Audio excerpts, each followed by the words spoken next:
Ongi etorri adiskide maiteok Eneagramara. Gure gaurko gonbidatuak ofizio xistrin eta apal bat du, ala dio berak behintzat, baina ofizio xistrin eta apal horretara dedikatzen direnen artean onenetakoa dela esan beharra dugu. Gorroto, behazun eta bortizkeria handiz idatzi zuen bere lehenengo liburua. Hori ere, berak esana.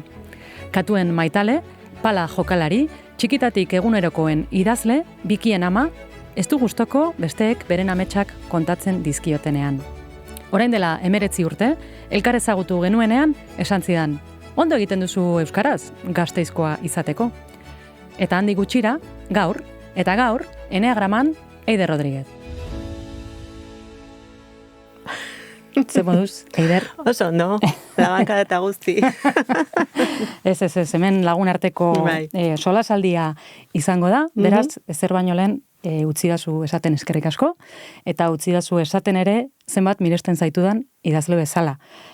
Zure lehenengo liburuan ere eskuetan erori zenean, uste dut 2004an edo izango zela, ja momentu horretatik sentitu nuen idazle handi baten aurrean nengoela, eta hortik aurrera, esango dizut, lotxari gabe esan ere, inspirazio iturri izan zarela niretzako, benetako eredua, ez? Orduan, ere lehenengo galdera agian izango litzateke, nola eramaten dituzu konplimenduak, lausengoak, ze egia da askotan galdetzen digotela, idazleoi, sortzaileei, orokorrean, zelan eramaten dituzun kritika txarra, ez da? Nola hartzen dituzun. Baina kritika onak edo onegiak, hoiek hartzen ere, zer nolako lanak?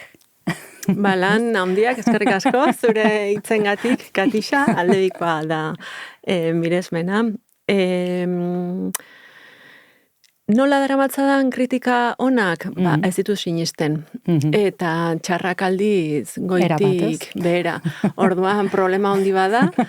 Eta saiatzen ez hortik aparte egoten. Bai honetatik eta bai txarretatik ere. Serio esartzen ez bata ez bestea. Saiatzen naiz, bai, oso idia naiz hortan, uztarria jar dezaket eta aurrera jarraitu, eskuartean daukadan horrekin lanean, eta egia da batzuetan altxatzen duela uztarria behiratzeko zer dagoen aldamenean, ez da isolatuta bizi.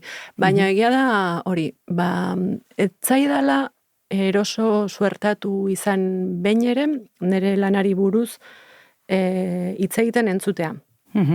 Ona baldin bada hobeto, dudarik gabe, baina esan bezala zu sinisten. Beraz, egin dudan sarrera hau, asteko modurik okerrena izan dela, esan dezakegu. Oso ederra izan da, baina ikusi dezu bakarrik labankadari heldu diot. Egia da. Baina netzen duelako espero, goratzen dut egun hori. Gasteizen izan zen, bai? Irakurle talde batean. Iban Zalduarekin. Gaua zan, edo iluntzegoen, ezakit gaua zan, eta atarian, irakurle taldearen atarian izan zen, eta nik hori esan izun natural, eta urteetara, Gasteizen bizien lagun batek, Koldoz Bizarretak hain zuzen ere, esan zidan, jende askok esaten ziola, Gasteizko jendeari, Gasteizko izateko ze ondo itzaitezun euskaraz. Eta ni gogoratu nintzen, zuri ere esan izula hori. Bueno, esango dizut, etzarela persona bakarra hori esan dira. Nasaio galditzen naiz, eta barkaezkea berandu 19 urte bada ere. Ez da behar, baina, Gasteizek ere behar du errebindikazio hori. Beti. Bueno, kritikak esan ditugu, lanak esan ditugu, geure lana idaztea dela esan dezakegu, baina iruditzen zait geroz eta gehiago idazle hori eskatzen zaigula idaztetik, idatzita gero, besan da, lan handia egitea, ez da? Orduan hor, ez da bakarrik kritikak, baizik eta zuk egin behar duzun promozio lan hori, ez? Ez zaizu iruditzen gehiagizkoa dela, edo zelan dara mazu hori? Oso astuna egiten zait, oso gogorra, fisikoki oso absurdoa, baina era berean, ez ditut nire liburuak autoeditatzen, argitaletxe baten baitan egiten dut, eta hala egiten jarraitu nahi dut, beraz gaur egun oso zaila da eta oso suizida, liburu bat atera eta liburuari buruz ez jardutea han eta hemen, ez? zoritxarrez esan behar nuen, baina zorionez ere bai, ze baditu gauza on askoak, ez? Hor neurri hartzea oso zaila gertatzen da. Eta baita ere, patinatzen hastea, ez? Ja, sare sozialak sartzen direnean tarteko, ez? Gutariko askok badauzkagu, eta nik ikusten ditut, ez? Niri gertatu izan zait, ez? Ikustea miresten edo gustatzen zaidan artista edo sare sozialetan esatzen baino. Persona bera da. Esposizio hori eta... Bai, gehiagizkoa eta gainera, erabat, kalte egiten, ez? Bere testuari, ez? Da pentsatu izan dut, ez? Norbaitek esan diezaiola, ez aldauka lagunik, ez? Esango dionik, pelikula oso dago, libura oso dago, egituzu podcast. Hori da, ez kalte egiten diozu. Orduan ezakit ze preziotan esatute, itzein dezatela gaizki bada ere, nik ez du sinesten horretan, eta uste dute, esaten duzunarekin erabat, ados nago, ez, gehiagizkoa da, hori, promozio edo egon behar hori, ez, gure gorputzain presente uki beharra, ez, lanaren. Gainera, zeure kasuan euskaraz idazten duzu, baina gero itzulpenak daude, eta adibidez gaztelerazko itzulpen batek, eta katalanezkoak ere bai, azkenean eskatzen dizu, iaia lan bera edo gehiago, ez? Esan nuke gehiago, ze nik euskeraz argitaratzen dute, Zuza argitaletxean, oso argitaletxe txikia zen dute, makinaria handi baten parte, ez, oso literaturari lotua, oso errespetuzkoa beti literaturarekin, eta idazleekin ere bai, ez orduan asko zaintzen du hori aldiz, adibidez, espainolez argitaratzen dute argitaletxe handi batean, zoragarria da editorea, baina makina handi baten parte da, eta ezin dezu ez egin, ez? Orduan saiatzen ez beti, ez? Mozte, baina oso nekosoa da, eta katalanezkoa Zuzaren antzekoa da, ez? Periskopi izena du, baina gaztelaniazkoak asko denbora asko eta energia asko kentzen dit. Egia da gero, ez hau zezula jende asko, horren bidez ez du esango dena txarra denik, ez da, ez hau zezu bestela ezautuko etzen nukeen jendea, baina aukera nahiago nuke ez egin. Aukera nahiago ez. Bai. Entzun daukat, txikitatik idazten dituzula egunerokoak, eta hoietaz baliatu zinela zure azken liburua idazteko, autobiografiatik asko daukan eraikutzarako materiala hori. Ez dakit gaur egun ere idazten duzun, eta hala bada, zeren bila edo zergatik jotzen duzun, hainbeste idazten duzu, edo novelak, ipuinak, eta oraindik ere energia dago, sare sozialetako postak, ere nahiko landuak direla, ez dut esan, baina bastante lantzen dituzu, Instagrameko postak, hala ere egunerokoak ere bai, eta zer dela eta? Egunerokoa esaten dio, baina ez egunero idazten dudalako, baina bai beti daukat kuaderno bat. Oso memoria txarrekoa nahi zeina, oso memoria txarrekoa, ez? Orduan ni joan naiteke viaje bat egin, eta handik 3 urtera gogoratu herrialdea, baina inolaz ere ez ditut gogoratzen hiriak edo herriak edo... Berriro joan zaitezke eta lehenengo aldia izango balitz bezala. Hori da, pixka beldurgarria. Bai, badauzka bere abantailak, hori egia da, baina pixka beldurgarria egiten zait. Eta gauza beran ere eguneroko dinamikekin, ez? Orduan, batzuetan, honeiteke hilabete batez idazten ia egunero, beste batzuetan, igual bilabetez ez dute ez apuntatzen, baina baietan nire buruarekin notario lan moduko bat. Eta asko idazten dut ere idatziko duanari buruz. Edo idazten ari naizen horrek sortzen dizkidan zalantzei buruz, edo zer nahi duan lortu, idatzi nahiko nuken horrekin, edo, pixkat, para testuak garrantzia hartzen du hor. Baina baita ere nire eguneroko gauza arruntak, eta intimoak, eta nire lagunenak, edo gertakariak, ez? Ere bai, izan daiteke mundu mailako zerbait, edo izan daiteke nire etxeazpian gertatutako zerbaiten berri jasotzen dudala. Baina ez daukatola irizpide bat esateko, behar moduko bat da, bada baita ere nire buruarekin daukadan dialogo baten parte, esango nuke, eta arrasto bat uzten dut dialogo horrena, ez? Eta behintzat badakit, hilabete, 2017ko maiatzan, honekin bilen buruan, ez? Eta igual berriro agertzen da hori, atzeragoko Bai, konexioak ikusiko dituzu hor, idazten ari zarenarekin, ere idazten ari zarenak horretarako materiala ere emango dizu, agian, batean, ez? Agertzen den zerbait hor. Bai, eta askotan hori ez, idatzen nahiko nuke honi buruz, eta igual 3 esaldi jasotze ditut, ez? Eta hori ahaztu, ez dakizen bat urtetan, eta batean. Hori da, bai. Ba, nik ez dut egiten, baina igual egin beharko nuke.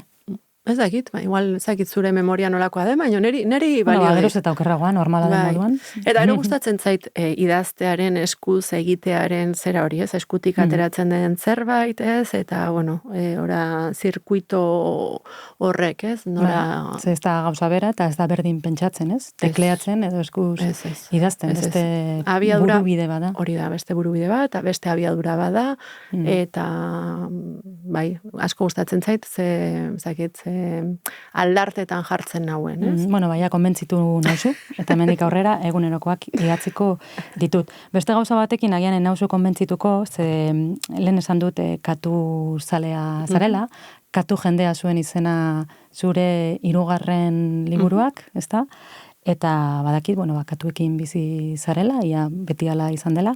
Nik aldiz arazo badaukat animaliekin orokorrean, bereziki txakurrekin, sekulako fobia daukat, baina edozein animaliaren gana heltzen da nere fobia hori katuak barne, ez? Ordan ez dakit ze kontatu aldi dazun, behitu ze erraz konbentzitu nauzun egunerokoa idatz dezadan, nahi gabe ere, zen zure asmoa, baina lortu egin duzu, animaliekin antzeko gauza bat egiteko kapaza zinake, edo zer ematen dizute zuri animaliek, konpainia horrek? Bai, hori katu zalea naiz, baina animalia zalea naiz. Animalia guztia gustatzen zaizkit asko, zaldia batez ere esango nuke, bai. Eta orain txakur bat ere badaukat. Zaldia ere baduzu? Zaldia zoritxarrez ez, baina bai, hori izan da nere umetako... Baina ibili izan zara... Bai, zakit, baina bai. Nere umetako ametsa, ez izan da netzako animali hori, jainkotiarra, ez dakit. Orduan, animaliekin beste norbait izan gaitezkela uste dut. Eta beste norbait hori oso benetakoa izan daiteke.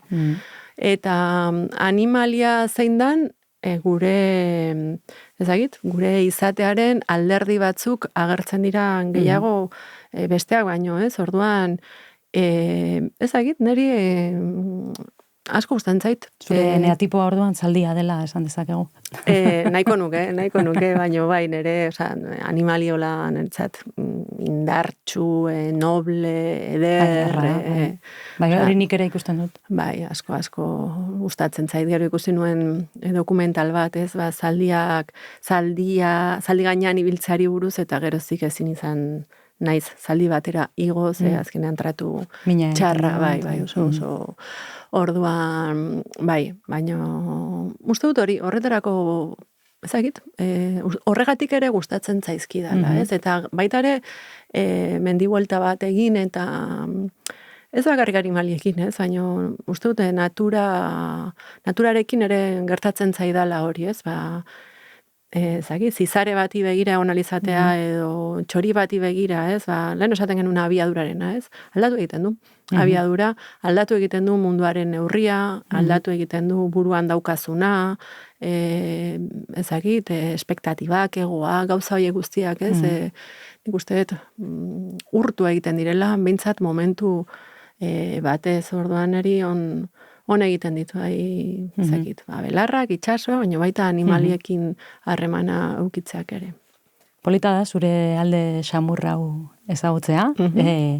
Zergatik esaten da, jende askok, uste dut, hori zugana ere iritsiko zen, zutaz dio, edo pentsatzen du, uste dut, persona gogorra zarela, ez? Eta egia da zure idazkietan, gordintasun hori ere, nabaria dela. Baina esango zenuke justoa dela, esatea Eider Rodríguez persona gogorra dela?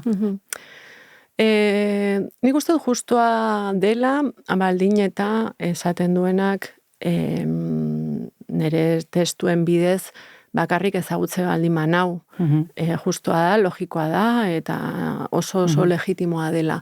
Baina eske zara, idazlea eta persona ez zara gauza bera, ez? Orduan, gauza bera, ez? Orduan, lehen esaten genuna, alderdi batzuk azaleratzen ditugu. Bai, beste maskara bat da. Hori da, ez? Eta ondo dago, hori ere banaiz, ez? Orduan, bueno, ez bat ere molestatzen, oso identifikagarria egiten zaite, hori iristen zaidanean, edo... Bai, ez dagoat problemarik horrekin ez. Erantzuten zu maila berean, ez? Gogorra zara, bai, zertatzen da. Garai batean gogoratzen dut, esan zenuela, libre idazten zenuela, zeure amak euskaraz etzekielako. Eta zenuela hor askatasun bat, zenbat gai jorratzeko askatasun horrekin, ez? Gaur egun ja, baduzu adina galdetzeko, edo zure seme-alabek badute adina hobe esan da, galdera hau egiteko, ez? Beldurrez idazten duzu gaur egun zure seme-alabek zer esango? Idazten duzun horren gainean? Ez duzu pentsatzen, edo konfiantza handia diezu? Azken aldian pentsatu izan dut. Horretan, azken aldian pentsatu izan dut, baina... Bueno, irakurri egiten dute, zuk idazten duzuna? Ez. Ez dute interesik erakutsi momentuz? Irakurrituzte gauzak, baina ipuinak edo alabak ibidez eraikuntzarako materiala irakurri zuen, bihotza hondegia ipuina ere bai, ustut biek, baina ez dira sarkinak, esan behar. Bueno, momentuz, ez? Nera bezaroan, gurasoek ez dute interesan dirik, gero agian. Hori da, bai, eta pentsatzen dut, etorriko dela momentu bat, nun bilatuko dituzten, ez, beren amak egindako minaren aztarnak literaturan, ez, itxiko da, eta denoi iristen zaigulako diot, ez, edo askori, ez, orduan, momentua iristen denean... Oso urrun egongo zara. Defendatuko nahi. Ez dute, oso... ez dut gehiagi pentsatzen idazten dudanean, ez? Gero igual bai zuzentzerakoan gauza batzuk igual. Baina ez daukate... Bueno, lehen esan duzu, ez? Idiaren irudi horrekin geratu gaitezke. Hori da, bai. Eta gero, azkenean, igual novelak idatziko banitu, ez dakitzen bat novela idatziko nituzke, baina ipuinak idazten ditut. Batez ere, ez? Orduan, ipuina asko dauzkat, personaje asko dauzkat, orduan, identifikatu zaitezke batarekin, baina baita ere kontrakoarekin, ez? Orduan, eta, ez dakit, nik badakit nundik idatzi ditudan, eta badakit nire seme-alabekiko harremana zein dan, edo zer, orduan, ez... Oso ondo, ekain. Bihotzandegia aipatu duzu, ipuin bada, baina ipuin horrek ere liburu bati ematen dio tituloa. Ipuin horretatik pelikula bat eginda berriki, Los Destellos izenekoa, orain dela gutxi ikusi dut, asko gustatu zait. Eta badago estena bat bereziki gustatu zaidana, eta da, eriotzatik gertu dagoen personai badago, eta bere familia biltzen da, mediku talde batekin, paliatibotan edo adituak direnak, eta eriotzari buruz hitz egiten dute oso modu naturalean eta irekian, ez? Eta hor mediku batek esaten duen gauza bada, ni txikian nintzenean herrian mundu guztiak zekien noiz zegoen persona bat hilzorian, hiltzen zenean ere iragarri egiten zen, mundu guztiak ikusten zuen hileta, ez? Eta oso presente zegoen eriotza. Gaur egun horri bizkarra emanda bizi gara, eta pentsatu nuen, orain bakarrik podcastak egiteko ideiak ditudanez, pentsatu nuen ze polita izango litzateken podcast bat bakarrik eriotzari buruz hitz egiteko, ez?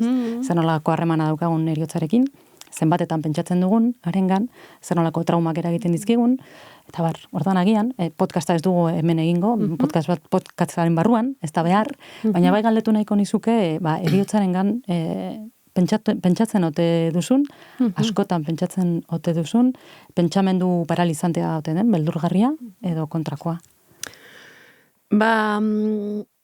Asko pentsatu izan dut eriotzaren inguruan, eta urte askoan oso hipokondriakoa izan naiz, eta azkenean hori da, ez? Azkenean eriotzari diogun beldurra da, ez? Gaixotasunari diogun beldurra, ez? Baina badaukat lagun handi bat, Oiana, Ibarguren, bera medikua da, txezetxeko hospitalizazioan egin izan du lan urte askoan, askotan paliatiboetan, eta asko hitz egin izan du berarekin, asko baten gara, ibiltzera eta horrela ez. Eta berarekin berriketan ez, bere lanari buruz ere, berak behin esan zian esaldi bat, baina askoz gauza okerragoa daude eriotza baino, adibidez ez. edo nire krisi hipokondriako batean, ez, eramatzen duenean muturrera, eta bai, agian hil egingo zara.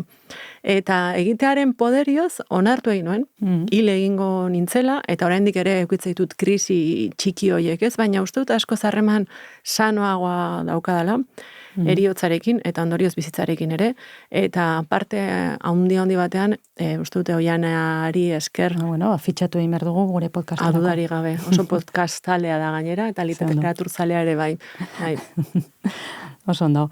Tira, Aider, ez dakit nabaritu duzun, baina hitz egiten genuen bitartean, kuskusero bat izan dugu hortik. Ez naiz konturatu. Adi egon da, berak dio eneagraman aditua dela, eta zure eneatipoaz, zer edo zer daukala esateko. Orduan, ondo iruditzen bazaizu, ongi etorria emango diogu, gure sofa honetan, eta hemen daukagu, Jokin Amestoi eneagraman aditua. Jokin Amestoi, ongi etorri, beitu, Eider Rodríguez. Eskerrik asko, Eider, urte askotarako, banuen gogoaztu ezagutzeko aurrez aurre. Eskerrik asko, edo ez dakit zer esan. Segun zer datorren orain.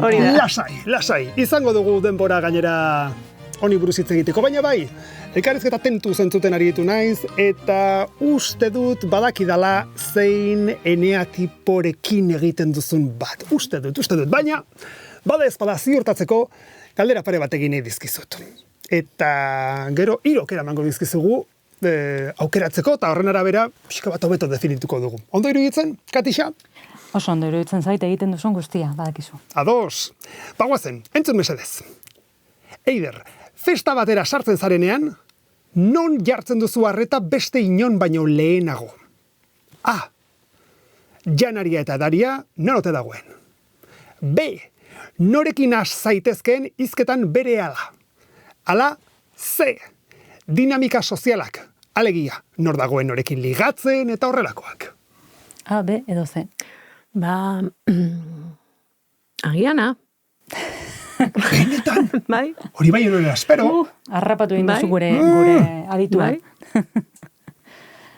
Bai, gogoan daukazuela momenturen batean, edo asko, momentu asko. Bi edo 3 ordutik behin, zerbait jateko beharra ukitzen dut. Orduan, joaten belmen ez toki batera, eta ikusten bali maute ez dagoela mugimendurik, urduri jartzen naiz. Mulertzen zaitut erabat. Horrek beste pista bat eman dit, Erantzuna pixka bat luzatzerakoan horrek beste pista bat eman dit. Ados, azkenengo galdera, bigarren galdera. Ezagutzen ez dituzun pertsonez osatutako talde bat aurkeztu dizute festa horretan. Zer egingo zenuke? A. Isilik gelditu eta besteek esaten dutenari arreta jarri egoeraren kontrola duzula sentitu arte. B. Batekin eta bestearekin hizketan hasi modu irekietan naturalean pertsona soziala zarela argi gera dadin. Edota C. Ezagutzen dituzun pertsonengana hurbildu ahal bezain laster toki seguruan sentitzeko. Hirugarrena, C. Hori bai uste zenuela, ez? Aurre ikusten zenuen. Aurre ikusten nuen zein etzen izango, eta bai. Uste dut, Eider, argi dugula. Jakin nahi alduzu, zein eneatipoko ezaugarriekin egiten duzun bat. Bota? Adi, 6. eneatipoko pertsonekin bat egiten duzulako, edo behintzat ezaugarri dagokienez komunean dituzu horietako asko. Eta nolakoak dira 6. eneatipoko pertsonen ezaugarriak? Alertan bizi dira ia une oro, beldurrak eragindako alerta egoeran. Gaizki ateratzen diren gauzak irudikatzen dituzte sarritan, eta pentsamendu horien ondorioa izateke bizi duten beldurra edo antxietatea. Bai, erabat. Beldurrez esan duzu. Bada horrela. Bai. Jarrituko dugu. Nere egunerokoa distopia bat, da nere buruan, gero hortik kanpora, ez? Bai. Eta konturatzen alzara horretaz, momentuan. Bai, gaur egun bai. Ados, hor dago gako handietako bat. Gutxienez konturatzen bazara, joera horren ondorioz, arazoi aurre egiteko prest egoten dira pertsona hauek gehienetan. Baina, aldi berean, hain beharrezkoa duten bake mentala lortzeko zailtasunak izaten dituzte. 6. eneatiporekin bat egituten pertsonak ez dira ia inorrekin fidatzen ezagutu berritan. Hori bai, euren konfiantza bere ganatzea lortuz gero, oso leialak izaten dira. Bai. Ondo ari zea, bai. Jarraituko dugu, Aurrera. beldurrari aurre egiteko estrategia ezberdinak izaten dituzte. Fobikoak direnak, atseginak izaten dira eta eurekin lan egitea erraza izaten da. Aldiz, kontrafobikoak direnek jarrera oldarkorragoa izaten dute, mehatxupean sentituz gero. Agian hor, azaldu behar duzu pixka bat hobeto, zer den fobikoa eta kontrafobikoa. Dakigu zu aditu handia zarela, baina hemen danok ez gara zu bezain argiak. Apuntatu, Bai, apuntatuko dut. Idazlantzako oso interesgarria delako honako hau. Ea, apunteak. Fobikoak. Esan dezagun, eneatipo bakoitzean emozio batek eragin zuzena daukala. Nolabet, emozio horren eraginpean. Ez bizi dela pertsona. Adibidez, 6. eneatipoan, beldurrak baldintzatu egiten du pertsona baten jokaera. Zer gertatzen da? Fobikoak diren horiek menpe bizi dira. Kontrafobikoek aurre egiten diote. Hori izango litzateke ezberdintasuna. Hori jokaerari dagokionez. Beraz, zure kasuan Eider, ikusten aldezu zure burua jarrera baten ala bestean? Ez, bietarik daukat. Bietarik daukat, eta garaiaren arabera, izan daiteke oso fobikoa eta edo oso kontrafobikoa. Baina biak, bi muturrak dauzkat. Egunaren orduaren arabera? Erdigunean behin ere. Hori ere ala da, bi muturrak beti. Bai. Ados. Kasu betean zein bestean, fobikoak eta kontrafobikoak biei buruz hitz egiten, pertsona hauek ez dira konturatzen sarritan beldurrak eragin duela, beldurrak eragin handia duela euren portaeran. Zuko esan duzu orain konturatzen zarela, batzuetan. Agian urteen poderioz, ikasketa bat egon da hor, eta... Ze fina izan dan hori gati. Urteen poderioz, hori da. Ezaugarriak hauek izango liratezke. Oraingoan esan behar dut, antza denez, bete-betean asmatu duzula. Hau ez da normalena, esan behar daukat. Arritu egin altzara. Bai, egia esan da, bai. Zorionak eman behar dizkizut, Jokin. Eider, zu lasai zaude? Honi buruz horrela hitz egiterakoan? Bai, nahiko lasai nago. Ala pixka bat biluzik sentitzen zara momentu honetan. Nahiko kontrafobiko nago momentu ondan, beraz, lasai. Oldarkor, guri kontra egiteko zorian? Ez, momentu zaiz ondo, bai. Ez daukatola arazorik, horri buruz hitz egiteko. Gero, gidoi gintzan eta asko erabili izan da, eneagramen zera hori, ez?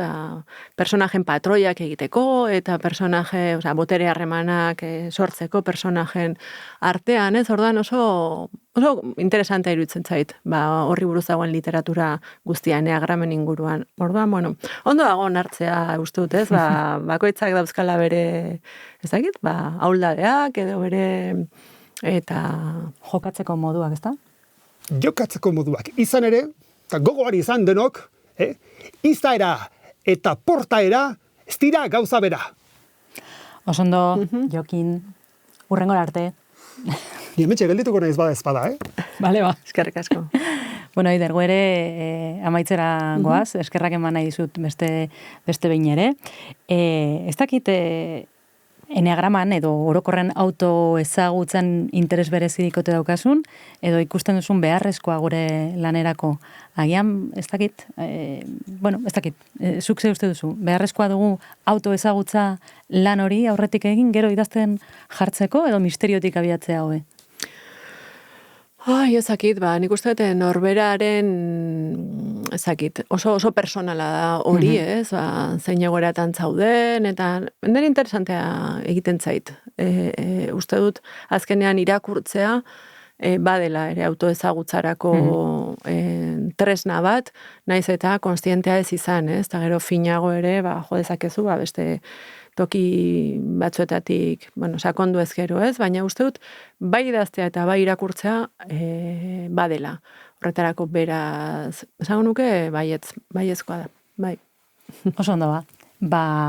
Mila esker, berriro ere, bihotzez, eta nahi duzun arte. Jokin. Plazer handia. Eta gogoratu, 9 eneatipo ditugu munduan egoteko 9 modu. Urrengo eneatipora arte. Eneagrama podcasta begirak ekoitzi du EITB Mediarentzat. Guau plataforman edo zure gustuko agregatzailean jarraitu gaitzakezu eta arpidetu.